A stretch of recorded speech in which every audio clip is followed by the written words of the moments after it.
Hello and welcome to Indus News live from Islamabad. I am Muneeb Hamid with the news of this hour. Let's begin with the headlines first.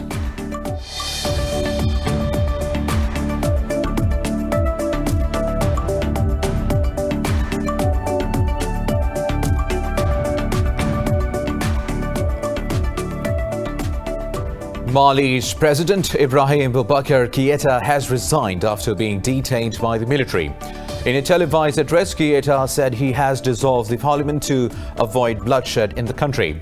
Earlier, the soldiers also arrested Prime Minister Boubou Cissé after months of violent protests in the country seeking Keïta's resignation.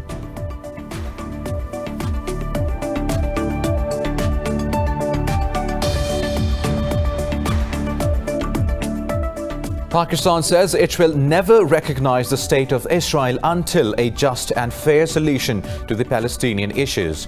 In an interview, Prime Minister Imran Khan said accepting Israel is equivalent to giving up Pakistan's stance on Indian-occupied Jammu and Kashmir.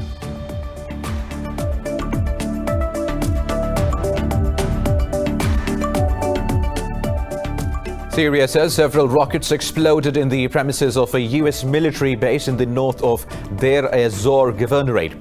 State media said the attack targeted the U.S. base near the Konoko oil field controlled by U.S. and Kurdish troops. The attack comes after a Russian army general was killed in a roadside bomb blast in Deir ez-Zor.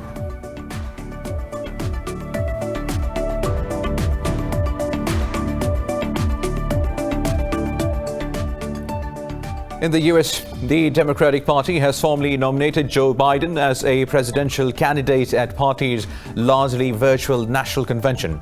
On the second night of the four-day event, Democrats vouched for Biden's candidacy, vowing to heal a divided nation. In a tweet, Biden said the nomination was a lifetime honor.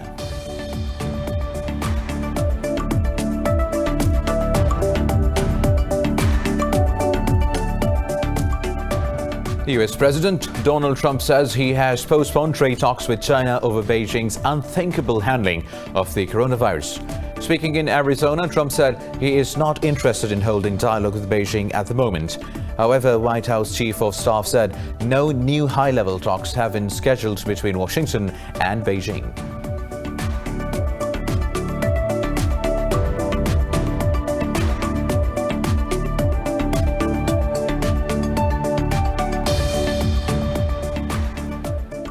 Brazil has reported more than 1,300 deaths and over 47,000 COVID-19 cases in the past 24 hours, while the United States has recorded more than 1,200 deaths overnight, bringing the toll to over 171,000 with nearly 5.5 million infections.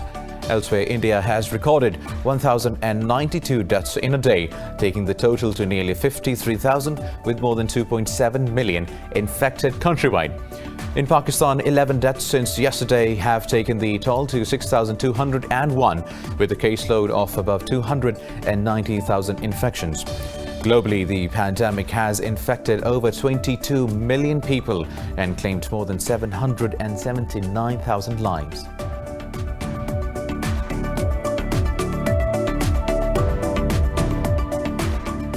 And in football, Paris Saint-Germain outclassed RB Leipzig by 3-0 to reach the final of the Champions League at Estadio da Luz. In their first Champions League final, the Parisians will face either Lyon or Bayern Munich on Sunday.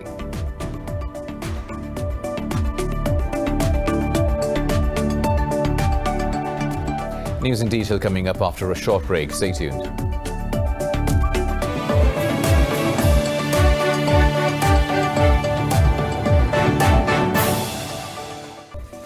Welcome back now for the news in detail. We start from Mali, whose president Ibrahim Boubacar Keïta has resigned after being detained by the military. Earlier, the soldiers also arrested Prime Minister Boubou Cissé after months of violent protests in the country seeking Keïta's resignation. In a televised address, Keïta said he has dissolved the parliament to avoid bloodshed in the country. The ousted president expressed regret for the loss of lives during demonstrations held last week. Keïta said he is resigning due to the intensified pressure by the military. If today it pleased some elements of our armed forces to conclude that it should end with their intervention, do I really have a choice? because I do not wish for any bloodshed to be spilled to keep me in office. That is why I wish right now, whilst thanking the people of Mali for joining me throughout these long years with warmth and affection, to announce my decision to resign from this moment. Et la joie. The EU and regional powers have condemned Keita's ouster, while the United Nations has demanded an immediate and unconditional release of the president. Now, Pakistan says it will never recognize the state of Israel until a just and fair solution to the Palestinian issues. In an interview, Prime Minister Imran Khan said accepting Israel is equivalent to giving up Pakistan's stance on Indian-occupied Jammu and Kashmir. Khan said the Palestine issue is similar to Kashmir, as their rights have been snatched while they suffer from Israeli atrocities. He said Pakistan's founder Muhammad Ali Jinnah made it clear in 1948 that Israel cannot be recognized under these circumstances. Khan debunked rumors that Pakistan's relations with Saudi Arabia have deteriorated, saying Islamabad has fraternal ties with Riyadh. Moving on, Syria says several rockets exploded in the premises of a U.S. military base in the north of Deir ez-Zor Governorate. State media said the attack targeted the U.S. base near the Konoko oil field controlled by U.S. and Kurdish troops. This is the first ever attack on one of the 12 military facilities created by the United States since 2015 in Syria's 3 governorates. No casualties have been reported so far. Meanwhile, Russia says its army general has been killed in a roadside bomb blast in Deir ez-Zor, while 3 servicemen are wounded. Earlier, unidentified jets bombed several towns in rebel-held northwestern Idlib in a new flare-up of violence. In the United States, the Democratic Party has formally nominated Joe Biden as a presidential candidate at the largely virtual National Convention. Biden called the nomination a lifetime honor with his acceptance speech scheduled for Thursday. During the 4-day event, Democrats vouched for Biden's candidacy, vowing to heal a divided nation. The convention's second night was held under the theme of Leadership Matters. Former President Jimmy Carter and Bill Clinton, rising Democrats and notable Republicans, said Biden will return integrity to the White House. The speakers criticized U.S. President Donald Trump's handling of the COVID-19 pandemic and his willingness to corrupt democratic institutions. At a time like this, the Oval Office should be a command center. Instead, it's a storm center. There's only chaos. Just one thing never changes: his determination to deny responsibility and shift the blame. The buck never stops there. Now you have to decide whether to renew his contract or hire someone else. Well, Biden will take on Trump in the presidential elections on the 3rd of November. U.S. President Donald Trump says he has postponed the trade talks with China over Beijing's unthinkable handling of COVID-19. Speaking in Arizona, Trump said he is not interested in holding a dialogue with Beijing at the moment. The U.S. Trade Representatives Robert Lighthizer, Treasury Secretary Stephen Mnuchin, and Chinese Vice President Liu He were scheduled to conduct a 6-month review of the trade agreements last week before it was indefinitely postponed. White House Chief of Staff Mark Meadows said no new high-level talks have been scheduled between Washington and Beijing. When asked if he will pull out of the trade deal, Trump said he had not made a decision before taking a swipe at Democratic presidential nominee Joe Biden. What China did to the world was not even thinkable. They could have stopped it. They stopped it from going into China, and they should have stopped it. So that's correct. I canceled talks with China. Mr. President, By the way, sleepy Joe Biden never got in. China would own the United States. They'd own it. They'd own every one of these people. They'd own this building. They'd own the United States, because Biden would give them everything for 2 reasons. Number 1, he's not smart. And number 2, he's weak. China would own our country. Well, Trump's remarks came just a day after he praised Beijing's purchase of agricultural goods and other American products. Now, a U.S. Senate Intelligence Committee says Russia did influence the 2016 presidential election to help Donald Trump's campaign. The Republican-led panel released its 5th and final report on its probe into election interference. The report says WikiLeaks played a key role in the meddling and very likely knew it was assisting Russian intelligence. It alleged former Trump campaign chairman Paul Manafort worked with the Russians, including oligarch Oleg Deripaska. The report claims President Vladimir Putin personally directed Russian hacking efforts to breach computer networks affiliated with the Democratic Party. It stopped short of accusing the Trump campaign of colluding with Moscow to sway the election.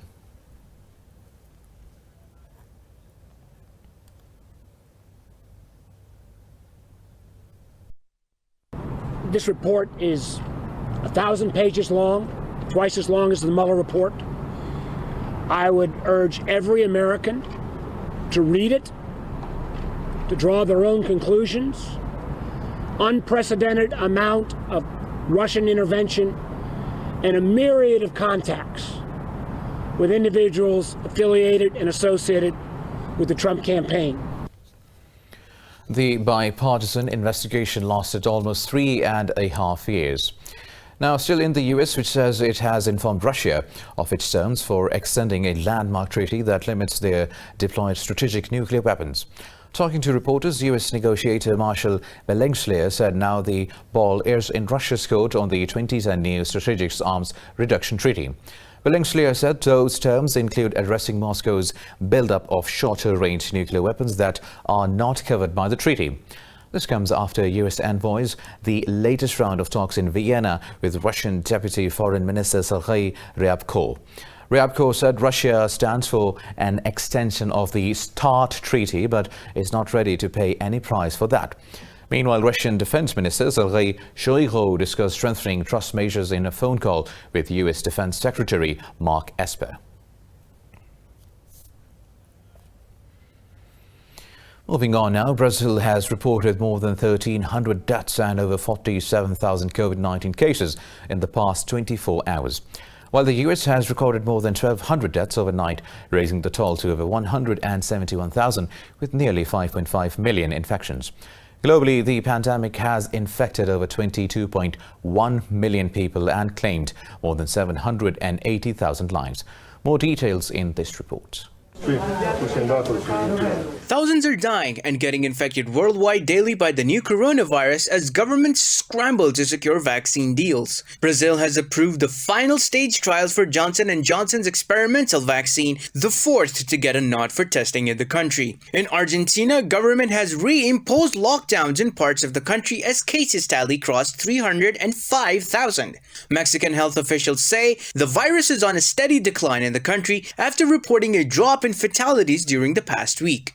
The trend is clear. Some indicators I will comment on in the slides consistently show the number of daily cases are decreasing, including the numbers of deaths, which have been very unfortunate, each and every one of them, but they have been in sustained decline for more than 6 weeks. Hospitalization have also decreased.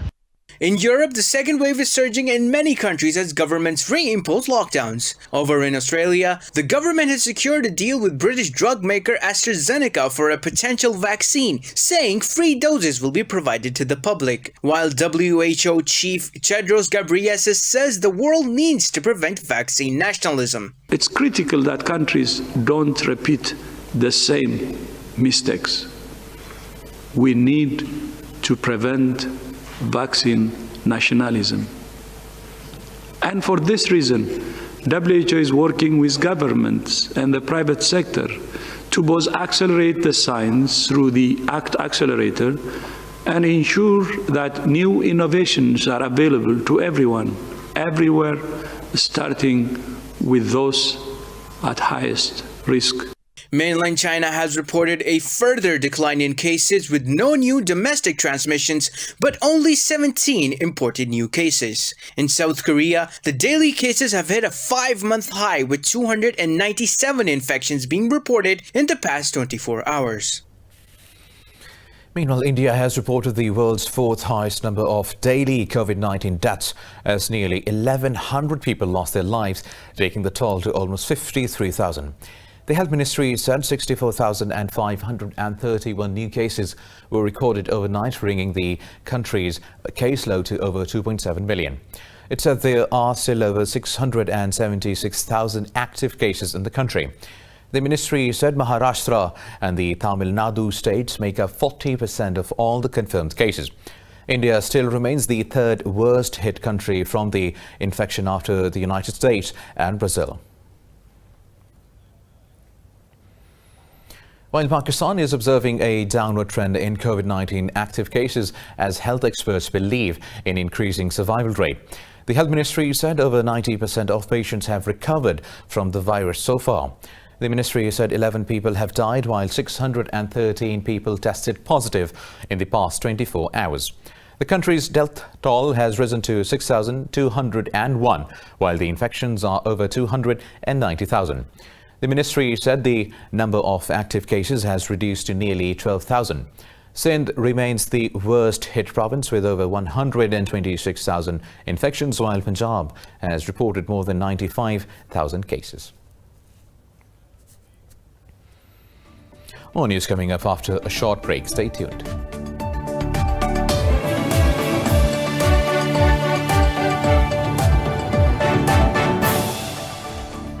Welcome back. Now moving on with the news stories. In Belarus, President Alexander Lukashenko has deployed military on its western border amid growing protests against the August 9 election. In a televised message, he said the troops are on full alert and ready to fulfill their duties. Lukashenko has repeatedly accused NATO of massing forces on the border, a claim which the alliance denies. The president also called the launch of Opposition's Coordination Council an attempt to seize power. He warned measures will be taken in response. Earlier, the opposition announced a council to organize the power transit and public consensus. Opposition's officials said the council does not seek to seize state power by unconstitutional actions. Now, the world's most expensive COVID-19 mask is in the works at a jewelry shop in Jerusalem. Watch this report to find out more.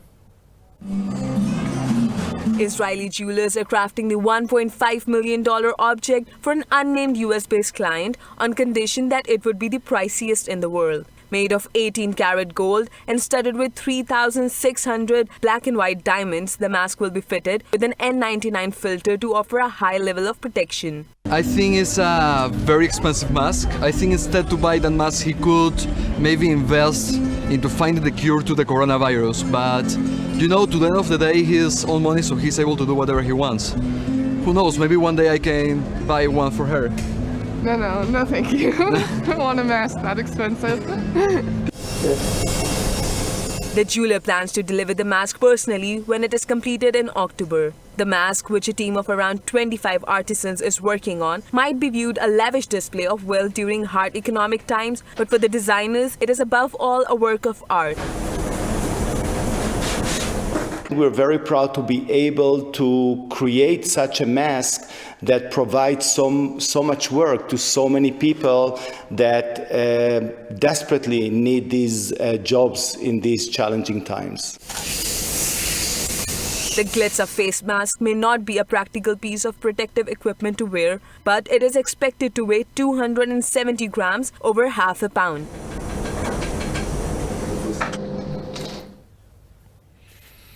Now, in the United States, the temperatures of Death Valley's Furnace Creek in Southern California desert has soared to 54.4 Celsius during a blistering heat wave. This is the highest global temperature in more than a century. More about the heat wave in this report. 54.4 Celsius is the hottest temperature ever recorded on Earth in at least a century. It comes amid a heat wave on the US West Coast, where temperatures are forecast to rise further this week. The scorching conditions have led to 2 days of blackout in California after a power plant malfunctioned. Governor Gavin Newsom has warned residents of more power outages over the next few days. Times like these also have precipitated in pressure on our energy supply across the West, but particularly here in the state of California. It has put pressure that has created some temporary service interruptions that began on Friday, that moved into Saturday, were substantially mitigated on Sunday, but are very likely to continue today, Tuesday, and likely through Wednesday evening. The independent system operator said it is expecting a statewide electrical supply shortage of 4,400 megawatts. Michael Mann, who heads the Earth System Science Center at Pennsylvania State University, warned that these high temperatures are more dangerous than they appear. He said lifestyle changes are not enough and policy changes are desperately needed to cool off the effects of climate change. We would not be seeing these record temperatures or any of the unprecedented extreme weather events we've been seeing around the world in recent years if it were not for our warming of the planet due to fossil fuel burning and other activities that are increasing the concentration of these warming greenhouse gases. The current heat wave stretches from Arizona in the southwest up the coast to Washington state in the northwest. Experts warn the record is expected to hold and the world can expect to see more of this in the future. Fires are ravaging Brazil's Pantanal, the world's largest wetland. Thousands of species, including jaguars, anteaters and migratory birds, live in up to 160,000 square kilometer area. More in this report.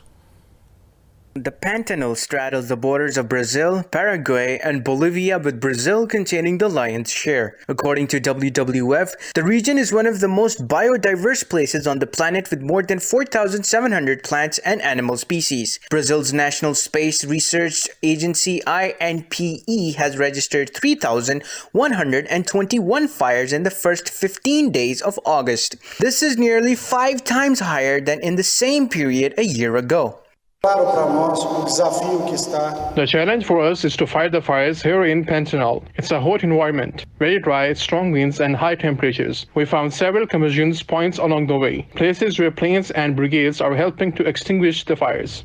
Government data shows roughly 8,500 square kilometers, or nearly 6% of the Pantanal, burned from January to July. A local newspaper reported that most of the largest sanctuary for the blue hyacinthine macaw parrots has gone up in flames this year. The impact of the fires is enormous. This is a very large mescal breeding ground as well as that of other animals. I just found a dead deer and a monkey and a dead monkey. The destruction will be enormous.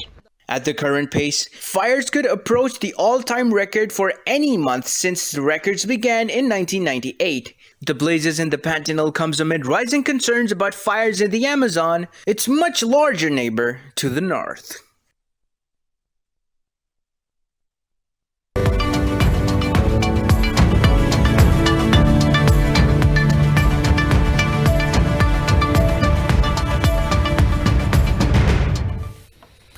The US software giant Oracle has entered the race to acquire popular Chinese-owned short video app TikTok. President Donald Trump has vowed to shut down the app unless it's taken over by a US company by mid-September. Oracle said it held preliminary talks with TikTok's Chinese owner ByteDance. The company said it is considering purchasing the app's operations in the United States, Canada, Australia and New Zealand. Microsoft has been the lead contender to buy TikTok since it made the announcement earlier this month.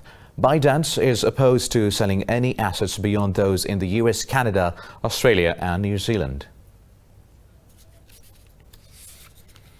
The US has set up a task force in partnership with Panama to crack down on money laundering and other financial crimes. In a statement, the U.S. Embassy in Panama said the task force will strengthen investigation, disruption and prosecution of money laundering and corruption. Under the partnership, U.S. Federal Bureau of Investigation will train Panama's prosecutors and regulators. It is unclear when the new task force will begin its operations and how much funding will be made available for the FBI-led training. The announcement comes after high-level meetings between officials from both the countries. Now, Asian markets are trading mixed, while Australia's S&P 500 rose to a new record overnight, erasing coronavirus losses. Meanwhile, Japan's exports in July declined by 19.2% as compared to a year ago. Mainland Chinese stocks were lower in early trading as the Shanghai Composite dipped fractionally, while the Shenzhen component shed over 1%. Hong Kong index fell by 0.12% in early trading. South Korea's Kospi advanced nearly 1%. In Japan, the Nikkei 225 advanced marginally. Overall, the MSCI Asia index rose about 0.1%. The Nasdaq Composite also hit a record, gaining 0.7%.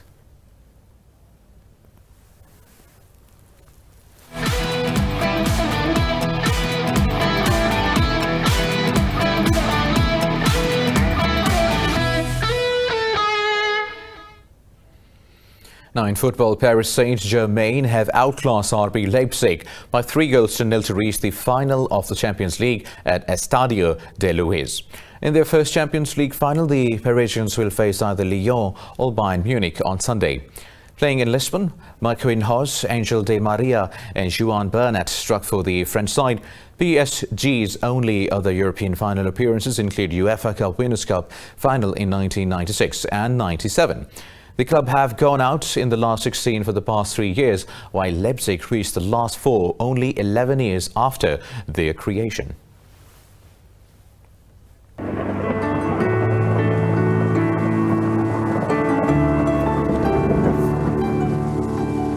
And now let's have a look at the weather updates.